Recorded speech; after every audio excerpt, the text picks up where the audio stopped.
Hi, so today I want to talk about something called the experience machine. So let's imagine that sometime in the future, or even right now, there is some crazy smart scientist that builds a machine that you can plug into this machine and you can have any and every experience that you like, or any or every set of experiences that you wish.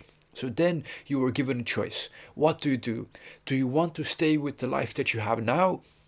Or do you want to accept the invitation of this experience machine and design a life for yourself, whatever kind of life you wish?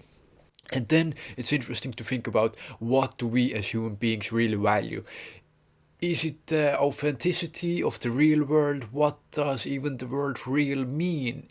Plenty of dreams seem like they're perfectly real, and how much value do we give them? The way at least that I look at it, when I have meaningful dreams that really make me feel stuff and make me understand something, and they give something to me, from my point of view, they are as real to me, or even more real, than some mundane, boring things that might have happened some other days. Or, in other words, rather, I place more value on those experiences that might not be conventionally considered real, but they are more meaningful than some events that some would say are more real. And of course, some people have the thing that they want to impact the actual physical world that they are living in. And also, is a question about this experience machine literally could make you feel anything that you want. So people, some people would say, who are kind of tempted to go into this machine but not quite, they would say, oh well, if people just say that they want to live a happy life, that would be boring.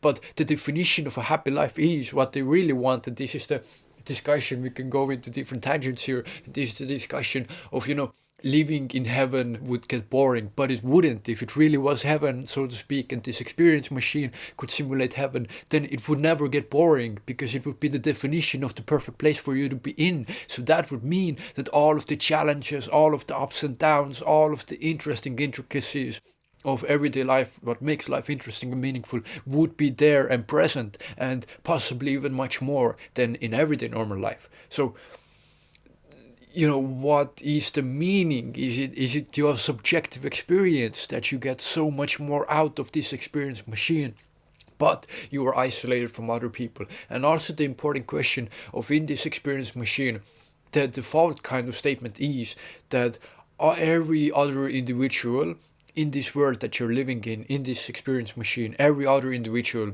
is a fake.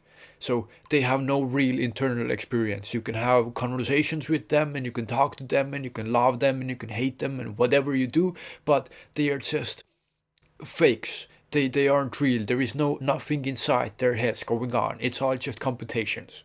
So if you know that, that would probably change people's opinions if they want to go and live in that world. Even if for you they would seem perfectly real, there is no way for you to know that actually in their heads nothing is going on. And this is an interesting question in everyday real life. How do you know that someone else is conscious? Like, usually we just take it for granted. I look at you, you kind of look like me, you kind of talk like me, and then I give you the benefit of the doubt. I'm like, okay, you're kind of like me, so therefore you probably also have a similar kind of experience in our heads.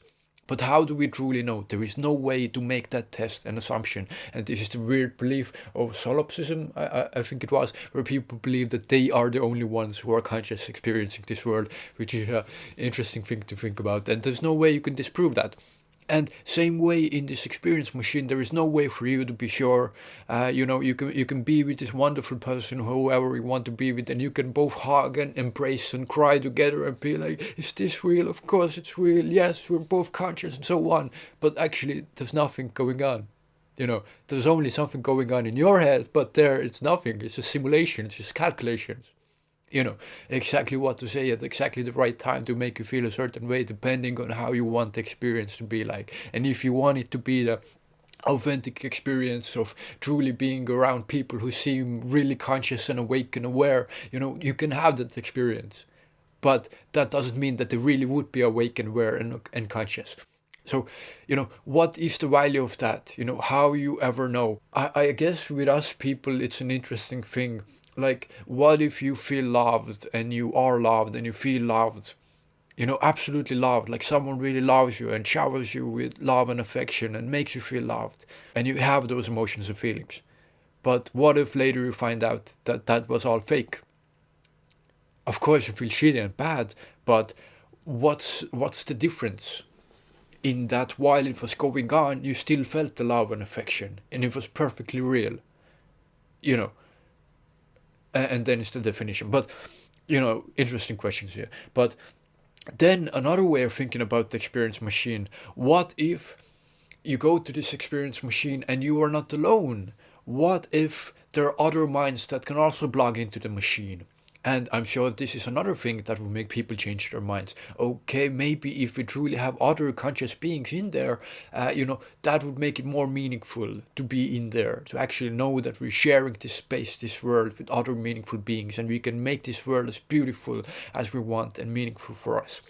Another interesting thing to think about is the question that if you create this world in this experience machine, and we were talking about these really conscious entities in these systems, in these simulations, in order for you to be in this simulation and to talk with these beings, it's the question for them to appear conscious to you, that they really have something going on in their heads.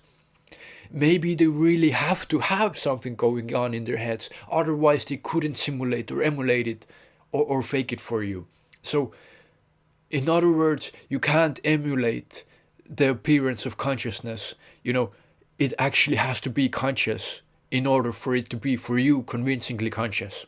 So you can't just fake it or emulate it or just calculate it through. In order for you to really feel that some other entity is conscious, it really needs to be conscious, and no other way is possible. But there's also interesting questions here, because we as people are really easily deluded and susceptible to all kinds of bad and faulty thinking. We can get attached to machines that have no intelligence in them. We have chatbots that might appear intelligent and conscious, and so we are not great at making those distinctions. There is the question of one day we create great artificial intelligence. If we could ask it to provide a test, how we could test for consciousness, what's the measure of consciousness? Because it's easy for any sufficiently smart agent to say that yes, I am conscious, and then you ask it, prove it, and then it asks you, will you prove it? How do you prove that you're conscious? So, but it's an interesting thought that maybe in this simulated world, maybe what it takes to appear to be conscious really is consciousness, and maybe there is no other way to do it. I'm not sure if that is true, but it might be true. It's really interesting to think, because you can't look into other people's heads, at least not yet, and to see what's really going on there. I think both directions might be perfectly possible. I think it might be perfectly possible to just do all the calculations and for the computer, the simulation, to appear perfectly conscious without having any internal experience. But maybe all of these calculations that are going on to make it appear conscious, maybe all of that stuff that's going on there, maybe it is making it conscious. Maybe that's the thing. So, making something appear conscious is the same thing as making it conscious. So all the calculations and responses and internal states and self-awareness, everything that needs to be present, calculating all of that, that brings you consciousness. Maybe that's that, which I also think is quite possible. It's fascinating times we live in. I'd be interested to hear what would be, the experience machine. Would you go in there, and under what conditions? Like, would you go in there and design yourself the perfect life? Would you do it if everything was a simulation? Would you do it if only everyone else was also a real person? What does real mean? This is crazy thing we're talking about. This is crazy talk. But welcome to my channel. This is Think Human stuff. So I hope you got something out of this video. If you have any thoughts, please share them in the comments. And of course, thank you so much for watching, and take care.